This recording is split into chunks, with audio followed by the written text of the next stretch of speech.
ñoom génn nañ xeex def nañ luñ man gàcce ngaalaama ñoom waaye bu leen bàyyi ndax li tax bu leen bàyyi mooy mag ñii ma gis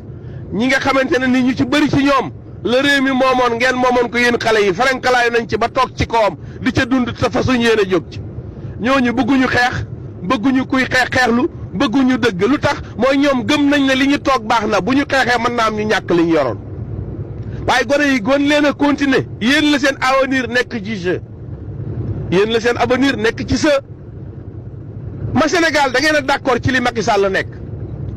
buñ ne diw seer na ñu ne diw seer na bu seeralee diw ngeen jàmbat bu seeralee ceeb ngeen jàmbat su defee nu du doon ngeen jàmbat tey ngeen dem ba mu wóor leen ne Ousmane Sonko mii lii mu leen di wax lépp dëgg la dana ko def wala du ko def loolu ci kanam la ne yàlla rek a ci xam dara waaye yaakaar nañ mu def ko mu war a jubbanti réew mi kenn ku ne ci yéen am lu ko naqari ci Macky Sall ngeen ne pat mu jàpp Ousmane Sonko di jaar ak moom foo xam ne bu ngeen xamut luwaay yi ci justice bi xam ngeen ne li muy def du dëgg taxaw ci buntu këru jàmbur ñu ne ko ñëwal wuy ji ay waxi caaxaan yoo xam ne amul bopp amul geen ba ay ñetti nit ñeenti nit di ci dee ñu mbëkk otoom mu dem delsi ñu bokkati otoom toj ko delloo ji ko ci këram kilifa yëpp ne cel mu mel ni jàmm rek kay xew ci Sénégal ñu di ko garder ba bis ba jot muy demaat ñu lu ko teer ko toom pompe ko gaz dugal ci moom loo xam ne feebar la kenn xamut fan lay mujj ak moom yéen ñëpp ngeen ne cel ah bu dee lii la bu yeboo tubaab bi del siwaat nii rek la ñu doon def kenn par kenn kum jàpp ñu ci des ne man de laalaguma bu subaa mu bàyyi ko jàppaat keneen Macky Sall ci loolu la dekk da ngeen a bëgg mu continuer charte yim leen woteloo woon daal ne kenn du fi def ñaari mandat te Sénégal yëpp wote leen ko da ngeen a bëgg mu xëtt charte yooya Macky Sall yow yaay bàyyi Sénégal yëpp bu la neexee nga rey leen bu la neexee nga tëral say loi lu la neex nga def parce que ay tapet lañu ay yal na ma xaay mooy lañu ay yal naa ci mucc lañu ñëpp bëgg nañoo mucc ci yow mos ci sa jàmm ji yow la yàlla teg seen kaw wala yaa teg sa bopp seen kaw def leen lu leen neex duñ wax dara ni rek la fi tubaab bi ñëwee woon bala maa dee ñu leen tubaab bi dañ ñoo not dañ ñoo nangam tubaab bi bu ñëwaatee tey dinañu not doomi tubaab ji gën a tuuti ci Europe bu ñëwee Sénégal dina not ñëpp lay not kenn du fa des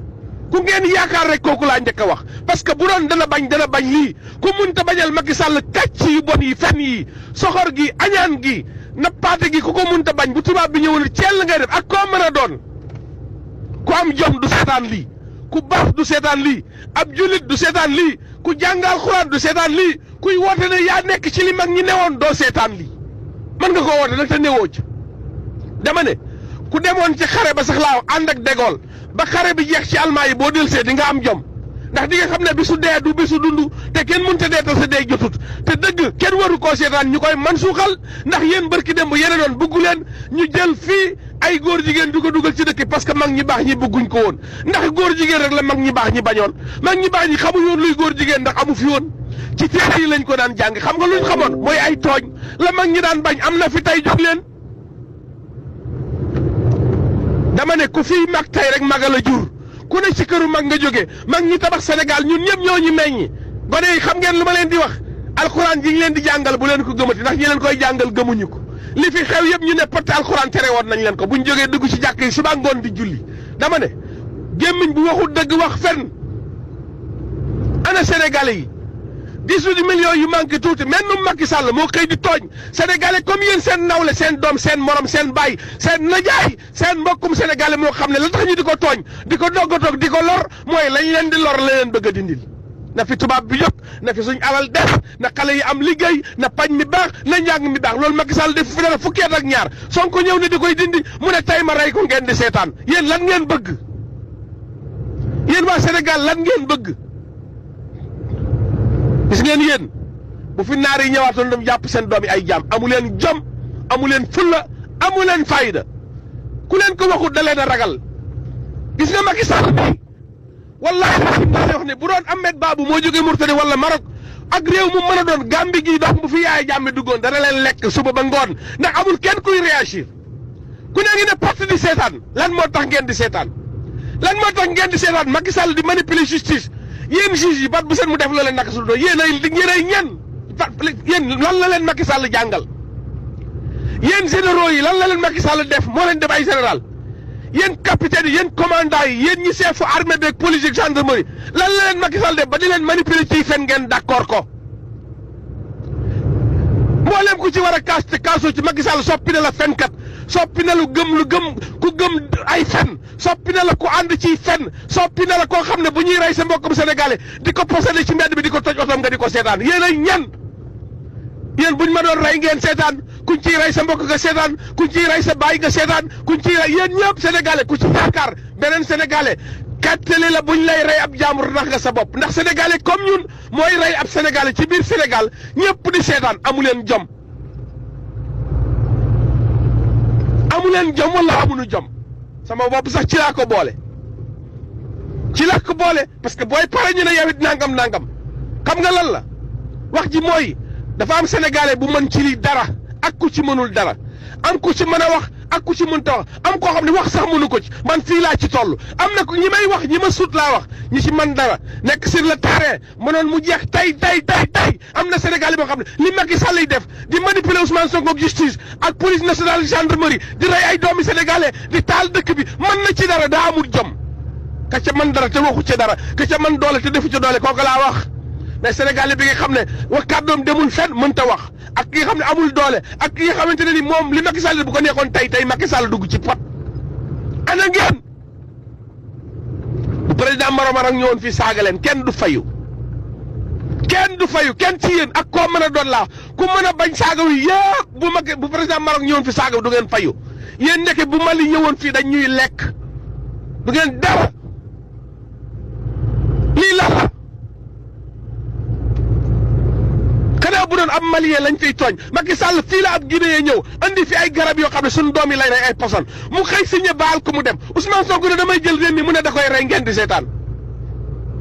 Macky Sall defal lu la neex yow yaay bàyyi Sénégal yaa baax yaay gor yaay jullit yaay ngand yaay kaabus Macky Sall yaay ponkal billahi waxaa Macky yaay ponkal Macky yaay ngand mari gi yaa baax Marième Faye Sall baax ñi nga àndal baax yéen ay gor gis nga yéen ay nit ngeen bravo bu ngeen yoree ay nag nii ngeen leen di def gën leen a dolli seen yet dóor leen na 100 mètres fees na rëbët fees ku leen neex jàpp leen kenn du wax kuy wax newu fi def leen lu leen neex oui def leen lu leen neex Macky Sall yaag français def leen lu leen neex Sénégal gor newu fa kuy bañ dara newu fa ku nangu deretam nàcc newu fa koo xam ne bu gisee fen rey boppam newu fa koo xam ne la mu war a faj kenn ku ne ci yéen am na lu mu toll am na koo xam ne tey bu xëyoon balaa midi Macky Sall bàyyi li muy def mu musal Sénégalais yi musal boppam def yëfi gor bu dee lim liggéeyoon des waaye lekkub xaalis bu dee dugg ci bàmmeel ñu fàtte turam moo ko gënal acca suuf du bàyyi kenn ñëpp lay lekk waaye du lekk jëf Macky Sall ngi jëf lu ko neex lu bon ñi war a dindi bon gaa ngi koy seetaan du man bu ma ko mënoon mu dañ tey ñi ko mën laa wax amu leen jom ñi mën a dindi li Macky Sall amu leen jom yéen mérite leen di doon doomu sénégalais parce que doomu sénégalais yi ngeen koy toroxal tey ci Sénégal di rey sénégalais yi ngeen di ceex ana seen jom ana maqaama yi leen yàlla jox daraja yi ak garaat yi ak xam-xam yi ak làmmiñ yu rëy yi ak mën a waare yi ana ngeen ana ilimaan yi ana jàngkati alxuraan yi ana sëriñ si ana taaliba yi ana haut grade yi ana bas grade yi ana ngeen li leen yàlla jox mënu leen koo may seen bopp ku ne bi ngay ñëw andaale woo fi tur aw sant dong nga fi andi toog nga fi juróom-ñaari fan di la waral kan moo lay may tur nga doog am tur nga ñëw ba nekk fi ponkal dem grade yu diis gann yor téere yu bëri yor xilaafa gu ngande lu ne ngeen yor ko tey gàcc di am ci réew mi ngeen di seetaan yéen da ngeen a yaakaar ne buñ ñu songoon da ngeen ci def dara du ngeen ko ci def.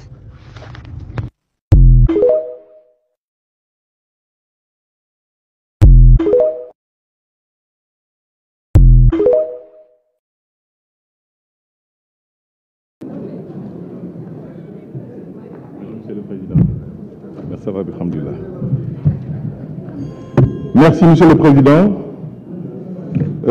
Madame le ministre, maa ngi lay nuyu di nuyu sa délégation bi, particulièrement Madame Baké, donc di nuyu les honorables députés, mais di jagleel nuyu bi spécialement à la diaspora sénégalaise, particulièrement celle de l'Europe du Nord, de l'Ouest et du Centre. En tant que député de la diaspora, je ne peux pas être là et assister à une tentative de diabolisation de la diaspora sénégalaise. La diaspora sénégalaise est l'épine dorsale de notre économie. Dama ni réew mi bu tasul, c'est parce qu'il y a une diaspora sénégalaise responsable qui est à l'extérieur, qui travaille et qui soutient des familles. Nañu respecter la diaspora, wax naa ko waxati ko. xam nga li war xam coow li nag wala bokk ci coow li xam li waral coow li moo ko gën mais qu'est-ce qu'il y a à l'origine de tout ça mais diaspora bi ay sénégalais lañu nekk bitim réew yor Sénégal parce que wax naa ko fii premier ministre taxaw na fii lors de sa déclaration de politique générale mais seule la diaspora sénégalaise participe à hauteur de 10% de notre PIB mais ñooñu mérite nañu respect li waral coow li nag mooy ñun ñëpp ay taalibe murid lañ mais Serigne Touba li mu gën a fonk mooy kaddu. Si le président Macky Sall avait respecté sa parole, on n'en serait pas là. Si le président de la République Macky Sall n'avait pas tenté de réduire l'opposition à sa plus simple expression, on n'en serait pas là. D'ailleurs, Madame le ministre, je suis heureux. Yow xam nga fi ma la teg. En 2005, il y a théorisé le père qui avalait ses fils à l'université Gaston Berger. Karim Wade lañ njëkkee avalé, Khalifa Sall avalé,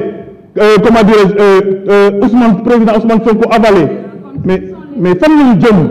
dama ne réew mi bu ñu ko bëggee defar nañu bàyyi ay caaxaan on n'a pas besoin de députés mercenaires on a besoin des députés qui sont là pour les intérêts du peuple sénégalais man nag li nga xam ne du ma ko nangu je n'assisterai plus ou je n'assisterai pas à une assemblée boo xam ne dañuy téye diaspora bi di leen ñëwtee li diaspora bi def ci Sénégal ñun Sénégalais yi nekk fii bu ñu ko defoon ci réew mi weesuñu fii li ci def mooy Madame la ministre, vous avez sorti une note. Parce que nous, d'ailleurs, j'ai eu mon collègue Alioune Bey, mais depuis 2018, d'accord, nous note B, ministère le Djogé. Parce qu'une note truffée de fautes. Laconique d'abord, mais faute je ne peux pas concevoir quand même la diplomatie sénégalaise. Avec diplomate, il y a cette note-là, nous avons des fautes. Là aussi, c'est pas bon pour l'image du Sénégal. L'image du Sénégal, il y a des manifestations. Manifestation du président de la République, respecter sa parole. Respecter les droits bi nga xam ne constitutionnel sénégalais bu ne am nga ko pour participer à une élection coow li jeex tàkk ouverture yi boo demee Italie ñoom ubbi wuñu parce que nee nañ du not mooy tax ñu ubbi am na foo jaaroon nañ ñoom dañu tëj nee na nga jaaraat ak ñooñu pour ñu tëjji mais nag il y a des dégâts collatéraux liés à ces fermetures là man depuis barki démb sama téléphone baa ngi toj ndax ay message am nañ Italie boo demee ay corps plus de 15 corps yoo xam dañ leen a war a rapatrier mënuñu leen a rapatrier mais boo demee France dem Allemagne dem Belgique il y a eu des gens qui avaient des rendez-vous dans les préfectures vous savez que le passeport est la pièce maîtresse pour avoir comment dire un titre de séjour ñooñu nan la ñuy defal ñoom est-ce que bu ñu ubbee dañuy def ay dérogation au niveau horaire pour que consul yi ak leur équipe travailler ba guddi pour mën a permettre ñoom ñu dem renouveler bu ngeen ko deful vous allez avoir encore des chômeurs que vous n'assisterez pas, mais vous allez avoir des Sénégalais qui seront expulsés de la France, de l'Allemagne, de la Belgique. Leneen li ci des mooy ñu revenir par rapport ak passeport yi bind naa depuis 2 mois je vous ai adressé une lettre écrite j'ai pas eu de réponse bindaat naa barki démb peut-être ces services jot nañ ci loolu madame le ministre on ne peut pas concevoir pour un pays comme la France te ngeen jël plus pratiquement 2 milliards def ko ci consulat bi sénégalais yi pour avoir un passeport je ne parle même pas du passeport mais pour avoir un rendez-vous dañuy mel ni kuy bëgg a dee et chaque fois boo ñëwee fii dañuy gëmloo ni effectivement on a fait des efforts mais les efforts ne sont pas ressentis les efforts ne sont pas visibles sur le terrain nañu defar réew mi te bàyyi caaxaan yow nag comme ni ma la ko waxee doon nga nit koo xam ne bu metti xam nga fi ma la toll mais nag am na loo xam ne président Macky Sall mi ngi ci dugal bu ko nangu yow yaa taxawoon fii ne Abdoulaye Wade amul droit wu comment dire am 3e mandat tey yaay taxaw fii di dem ñëw France sa voyage aussi nous voulons des voyages diplomatiques mais des voyages politiques bu nga waxatee ñëwal présider ay meeting politique bañal parce que sénégalais soxlawu nañ la feneen fudul ñëw di présider ay meeting politique je vous remercie. Merci cher collègue. La parole est à notre collègue Guy Marius Sagna. Aïcha Touré la suivante. Guy Marius Sagna, vous avez la parole. Merci beaucoup madame le ministre. bu biir rapport bi def dara day ñëw taxaw di wax rek. Merci beaucoup madame le ministre. yow nga xam ne da ngaa dégg tubaab macha allah bu lay déglu da ngay dégg.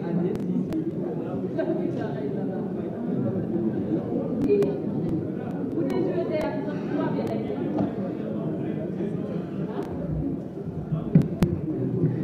Donc,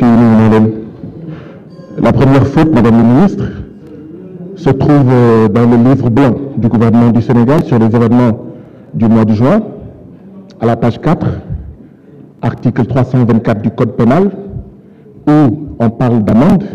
L'amende dont parle l'article 324 du Code pénal, cette amende-là s'écrit A-M-E-N-D-E et non A-M-A-N-D-E. Madame le ministre, d'abord, je voudrais exprimer toute ma fierté à l'endroit de la diaspora sénégalaise. Nous sommes fiers de notre diaspora sénégalaise. Madame le ministre, au mois de mai, il y a eu 13 Sénégalais qui ont été expulsés, au moins 13 Sénégalais expulsés d'Allemagne. Menottés durant tout le voyage entre Berlin et Dakar. Comment avez-vous pu accepter cela, Madame le ministre?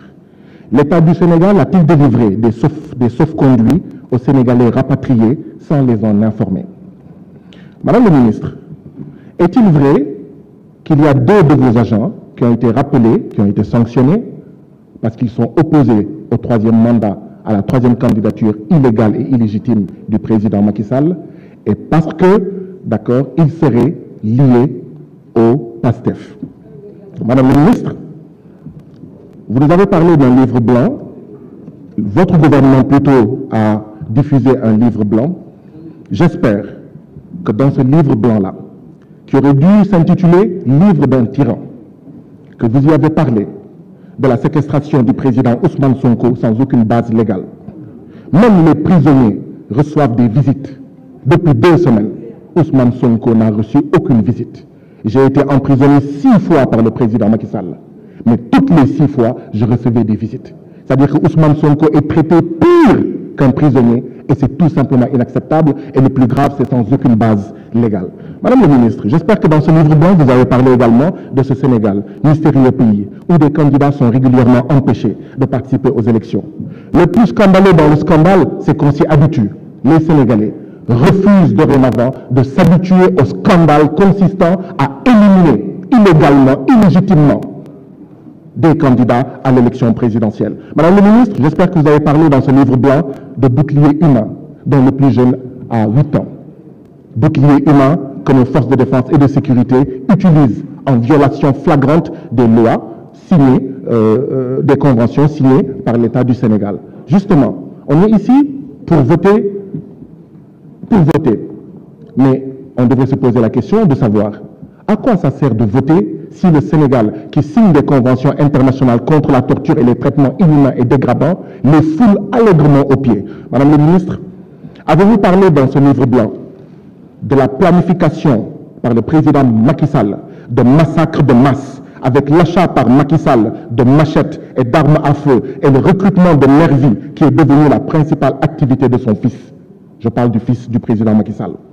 Madame le ministre, avez-vous parlé dans ce livre blanc des menaces de viol adressées à des femmes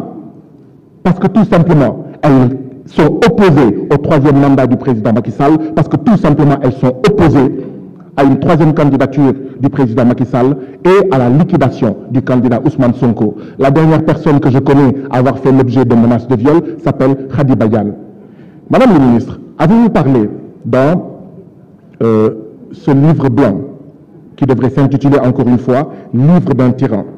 d'achat d'armes par le palais présidentiel et par le ministre de l'Environnement. Et nous voyons aujourd'hui où sont passées les armes achetées avec les 45 milliards du ministère de l'Environnement. Ce sont des machettes, ce sont des armes à feu utilisées par des centaines de nervis. Aujourd'hui,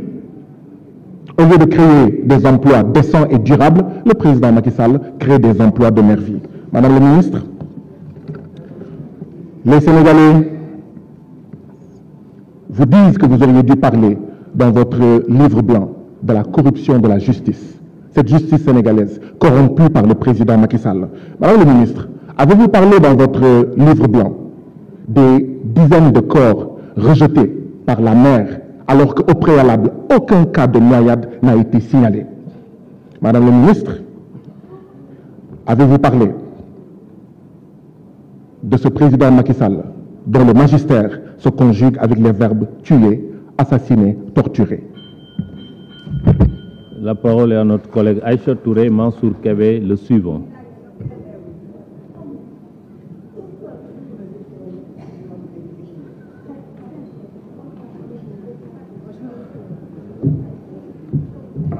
asalaamaaleykum mbokk yi maa ngi leen nuyu yéen ñëpp madame la ministre maa ngi lay nuyu à sa délégation di nuyu réew mi yëpp fàttewuma les Sénégalais de l'extérieur et plus particulièrement les Sénégalais de l'Amérique océanique yi nga xam ne ñoo ma fi yebal balaa may sori damay présenter mes condoléances aux familles de ñi nga xam ne ils ont été victimes de ces dernières manifestations ñi nga xam ne dañ si jëlee ay gaañu yàlla na yàlla fëgg seen bopp te képp koo xam ne yaa ngi derrière les grilles maa ngi ñaan yàlla nga génn et je pense que ce sera un combat après. Madame la ministre, actualité oblige et vous représentez le gouvernement ici. Après l'image dégradante d'une dictature achevée que vous autres, le gouvernement du Sénégal, ou bien vous autres, les tenants du pouvoir, vous lancez au monde entier, on se retrouve avec des consulats qui sont fermés à l'étranger. Je me demande, Moki, consulat habilité, qu'est-ce que ça fait pour les Sénégalais de l'extérieur? Les Sénégalais de l'extérieur, un consulat de faire polariser des villes, voire des pays. Et les gens qui viennent pour les urgences, nous savons que soit dañuy jël avion ñëw parce que dañ koy planifier di jël li nga xam ne mooy day off jour boo xam ne duñ ko liggéey te duñ leen ko fay yenn saa yi dañuy dawal ay kilomètres yu bari soit ñu nekk seen wala ñu nekk ak seen njaboot. Avez-vous une seule fois pensé à ces Sénégalais avant de prendre cette décision à la hâte? Cette décision, vous allez certainement me dire qu'il y a un problème sécuritaire. J'aurais aimé entendre ça quand les Sénégalais qui étaient ou bien qui sont en Tunisie ont eu ce problème. On nous a servi à l'époque qu'on contrôle la situation. Nous avons un numéro vert. Nous sommes en train de suivre la situation. Alhamdulillah Rabbil Alamin bi nga xamné bakken watu fa, mais la vie humaine dañ ko wara jël avec beaucoup de sérieux. Et loolu lañ doon laaj fi. Alors, nous avons Milan qui a des problèmes. Certainement peut-être un peu aux États-Unis, à New York ou à Paris. C'est du zèle de fermer tous les consulats du Sénégal à l'étranger. C'est un abus de fermer tous les consulats du Sénégal à l'étranger. La question, la responsabilité voudrait aujourd'hui qu'on se pose la question de savoir pourquoi ces Sénégalais sont-ils en colère jusqu'à arriver à ce niveau, à ce stade. Et je pense que la réponse, je peux la donner puisque vous représentez l'État du Sénégal aujourd'hui. Les Sénégalais sont en colère parce qu'on touche chez eux. Les Sénégalais sont en colère parce qu'on torture les frères au Sénégal. Les Sénégalais sont en colère parce que la justice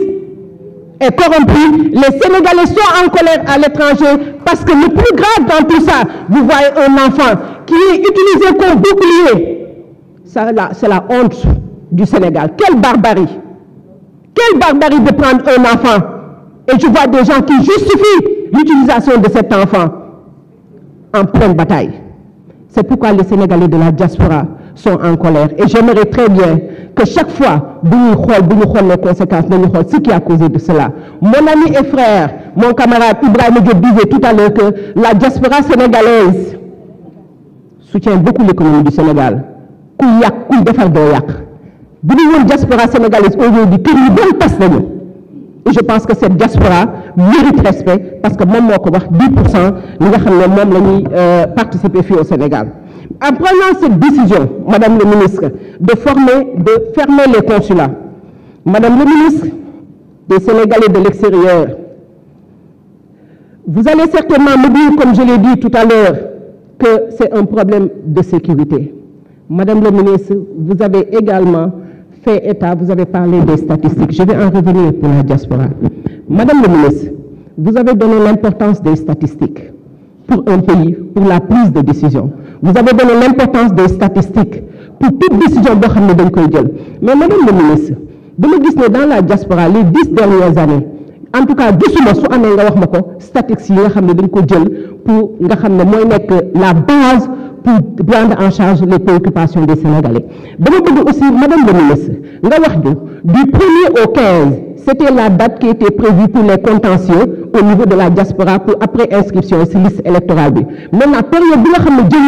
pour toutes les consulats, comment allez-vous vous organiser pour permettre aux Sénégalais de faire une revendication au niveau des consulats? En charge de cette situation. Je vous remercie. Merci, chers collègues.